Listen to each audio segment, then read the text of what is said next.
Of you. My self Sajid. आज का विषय है जेनेटिक्स एंड प्लांट ब्रीडिंग, जिसका टाइटल है फंडामेंटल ऑफ क्रॉप फिजियोलॉजी।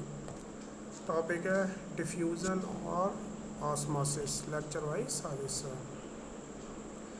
ये सभी एग्रीकल्चर कॉम्पिटिटिव एग्ज़ाम तथा बीएससी एमएससी सेमेस्टर एग्ज़ाम के लिए बहुत इम्पोर्टेंट टॉपिक है। तो स्टार्ट करते हैं आज का टॉपिक, डिफ्यूज़न।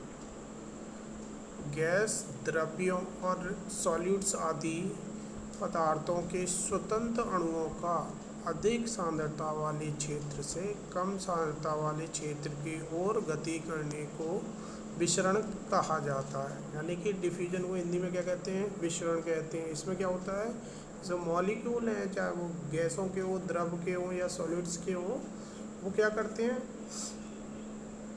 जो पदार्थ के जो एटम हैं वो हमेशा मूव करते हैं अधिक, यानी कि हाई कंसंट्रेशन वाले रीजन से लो कंसंट्रेशन वाले रीजन की ओर। ठीक है, ये किसके कारण हो रहा है? ये बाह्य और आंतरिक बलों के कारण होता है और ये गतिज ऊर्जा के कारण भी होता है। ठीक है ना। तो डिफ्यूजन में क्या होता है कि मॉलिक्यूल्स के जो हैं वो हायर कंसंट्रेशन से लोअर कंसंट्रेशन की ओर क्या करते हैं, मूव करते हैं। ठीक है। डिफ्यूजन की क्रिया हाई कंसंट्रेशन से, यानी कि अधिक विषण दाब से कम विषण दाब की ओर होती है। इस क्रिया के लिए किसी भी प्रकार की मेम्ब्रेन की ज़रूरत नहीं पड़ती। ठीक है ना। यानी कि जैसे कि ऑस्मोसिस जो होता है उसमें हमें सेमी परमेबल मेम्ब्रेन की ज़रूरत पड़ती है, मगर डिफ्यूजन में किसी भी प्रकार की मेम्ब्रेन की ज़रूरत नहीं होती।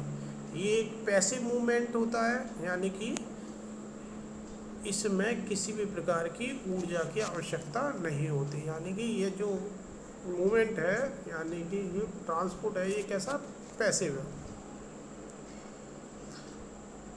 ये मूवमेंट यानी कि चालन जब तक चलता रहता है जब तक कि सॉल्यूशन किस में ना हो जाए, इक्विलिब्रियम तक ना पहुंच जाए। बहुत सारे उदाहरण हैं डिफ्यूजन के।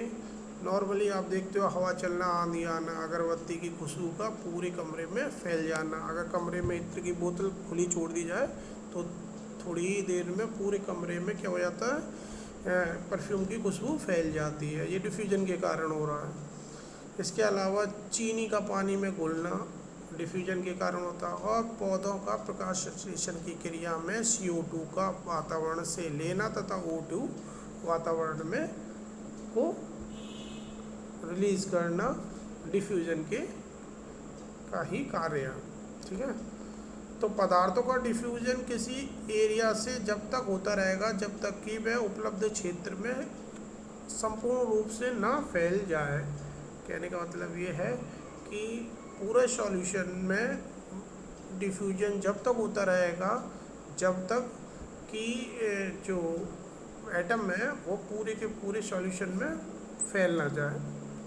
पदार्थों के अणुओं की ये गति ऊर्जा पर निर्भर करती है। ठीक है ना। अब देखा जाए तो डिफ्यूजन का प्लांट में क्या महत्व है। ठीक है। यानी कि फिजियोलॉजिकल रोल क्या है प्लांट के अंदर डिफ्यूजन का। तो देखते हैं, पत्तियों के स्टोमेटा यानी रंध्रों द्वारा वायुमंडल से ऑक्सीजन व CO2 गैस का एक्सचेंज जो है, आदान प्रदान जो है डिफ्यूजन के द्वारा होता है। जैसे कि आपने देखा होगा पत्तियों में जो रिक्त स्थान होता है वहाँ पर ऑक्सीजन की कंसंट्रेशन क्या रहती है, हाई रहती है। ठीक है ना। जब CO2 आती है तो CO2 जब सेल्स के ऑर्गन में चली जाती है तो ये किसके कारण हो रहा है, ये डिफ्यूजन के कारण हो रहा है। CO2 को प्लांट सेल एब्जॉर्ब कर लेती है और O2 की कंसंट्रेशन अधिक होने की वजह से O2 कहाँ निकल जाती है, वातावरण में रिलीज कर दी जाती है। ठीक है ना। O2 का यूज़ हम रेस्पिरेशन क्रिया में करते हैं, जबकि CO2 का उपयोग प्लांट पौधे फोटोसिंथेसिस क्रिया में भाग लेने के लिए करते हैं। डिफ्यूजन द्वारा बाष्पोत्सर्जन की जलवाष्प का वातावरण में छोड़ना रंध्रों द्वारा। ठीक है ना। तो स्टोमेटा होते हैं उस स्टोमेटा के कारण वातावरण में ट्रांसपायरेशन की हेल्प से क्या होता है, वेपर का जो आदान प्रदान होता है वो फ्यूज़न डिफ्यूज़न के कारण होता है। ठीक है ना। खनिज लवणों के आयंस का अवशोषण भी डिफ्यूजन द्वारा होता है। तो प्लांट में जो टैप रूट होती हैं वो काफ़ी गहराई तक जाती हैं, वहाँ वो क्या करती हैं कि सॉइल से पानी और क्या खनिज लवण और आयंस का क्या करती हैं, अवशोषण करके प्लांट के विभिन्न भागों तक पहुंचाती है। तो ये क्रिया किसके द्वारा हो रही है, डिफ्यूजन के द्वारा हो रही है। जड़ों द्वारा जल का अवशोषण डिफ्यूजन द्वारा होता है। ठीक है ना। तो जो रूट है प्लांट की, वो रूट क्या करती है, पानी का क्या करती है, अवशोषण करती है। तो ये भी क्रिया क्या कहलाती है, डिफ्यूजन का उदाहरण। ठीक। बात करते हैं हम ऑस्मोसिस की। ठीक है ना। जब दो भिन्न सांद्रता वाले विलयनों को एक सेमी परमेबल मेम्ब्रेन द्वारा अलग कर दिया जाता है तो कम कंसंट्रेशन वाले सॉल्यूशन से अधिक कंसंट्रेशन वाले सॉल्यूशन की ओर पानी के अणुओं की गति करने को ही हम क्या कहते हैं, ऑस्मोसिस कहते हैं। यानी कि जो ऑस्मोसिस हो रहा दो सॉल्यूशन के बीच में हो रहा। ठीक है ना। और ये इसमें हमें किसकी चीज़ की ज़रूरत पड़ती है, सेमी परमेबल मेम्ब्रेन की ज़रूरत पड़ती है। और सॉल्यूशन हमेशा कम कंसंट्रेशन से हाई कंसंट्रेशन वाले सॉल्यूशन की ओर होता है। ठीक है। वास्तव में जो सॉल्वेंट का जो डिफ्यूजन है झिल्ली के आर पार दोनों ओर होता रहता है, परंतु कम सांद्रता वाले सॉल्यूशन से अधिक सांद्रता वाले विलयन की ओर तेज़ी से होता है। ठीक है ना। जैसा कि डायग्राम में दिखाया गया, ये देखिए एक साइड में एक बीकर में क्या है, पानी के मॉलिक्यूल्स हैं। ठीक है। और दूसरे सॉल्यूशन में क्या है, शुगर मॉलिक्यूल्स हैं। आपको पता है शुगर मॉलिक्यूल्स का कंसंट्रेशन क्या है, हाई है, जबकि वाटर मॉलिक्यूल्स की क्वांटिटी क्या है, ज़्यादा है। तो जो वाटर है वो और इसका पोटेंशियल क्या है, कंसंट्रेशन भी लो होती है वाटर की। तो वाटर के जो जो एटम्स हैं यानी कि जो अणु हैं वो लो से हाई की ओर क्या करते हैं, मूवमेंट करते हैं। ठीक है। और देखते ही देखते चीनी के पूरे बीकर के अंदर ये पानी फैल जाता है। किसके हेल्प से, सेमी परमेबल मेम्ब्रेन की हेल्प से। ठीक है। ऐसे सॉल्यूशन को हम क्या कहते हैं, हाइपरटोनिक सॉल्यूशन कहते हैं, जिसमें कंसंट्रेशन अधिक होती है। ठीक।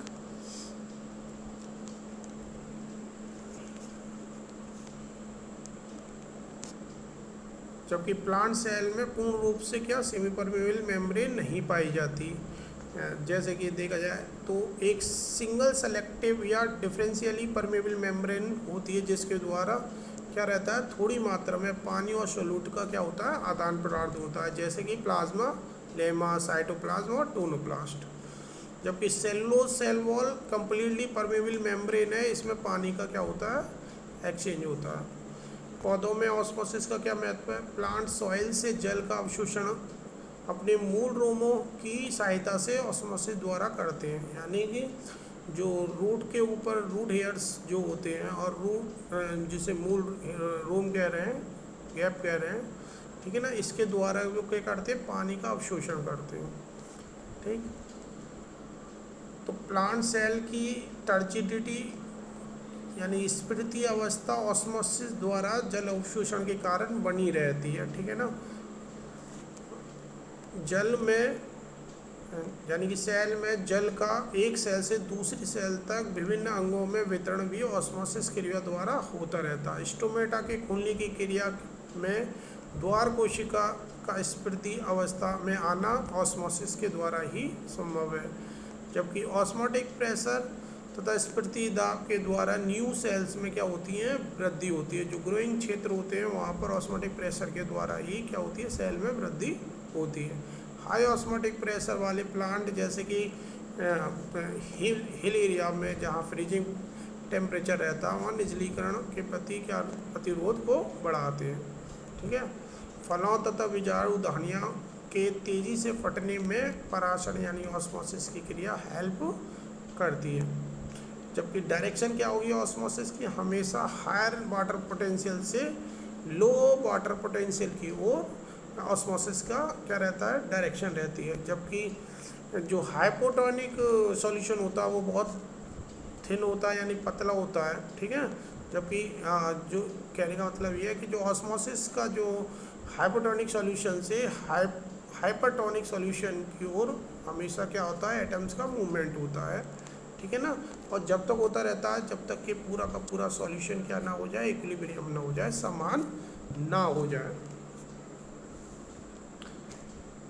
समान ना हो जाए।